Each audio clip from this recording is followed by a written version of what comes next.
सोलापूर महानगरपालिकेच्या भूमी व मालमत्ता विभाग आणि अतिक्रमण प्रतिबंधक विभागाने संयुक्त कारवाई करत भाडे थकवणाऱ्या गाळेधारकांविरोधात धडक मोहीम राबवली। या मोहिमेअंतर्गत कस्तुरबा मार्केट समोरील मनपा शाळा क्रमांक 21 जवळच्या मनपा गाळ्यांवर कारवाई करण्यात आली। मनपाच्या मालकीच्या गाळ्यांचे भाडे दीर्घकाळ थकवणाऱ्या गाळेधारकांना यापूर्वी नोटीस देण्यात आल्या होत्या, मात्र थकबाकीची रक्कम न भरल्याने प्रशासनाने कठोर पाऊल उचलत 4 गाळे सील केले।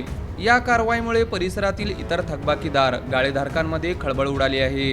कारवाई दरम्यान संबंधित गाळेधारकांकडून 5,15,412 रुपयांची थकबाकी धनादेशाच्या स्वरूपात वसूल करण्यात आली। मनपाच्या महसूल वसुली मोहिमेला या कारवाईमुळे मोठे यश मिळाले असल्याचे सांगण्यात येत आहे। या संयुक्त मोहिमेत भूमी व मालमत्ता विभागाचे अधीक्षक प्रशांत जाधव, क्लार्क सुरवसे तसेच विभागातील कर्मचारी सहभागी होते।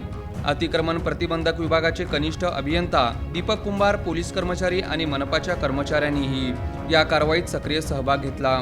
महानगरपालिकेच्या मालमत्तांवरील थकीत भाडे वसूल करणे, महसूल वाढवणे आणि थकबाकीदारांवर वचक निर्माण करणे हा या मोहिमेचा उद्देश असल्याचे अधिकाऱ्यांनी सांगितले।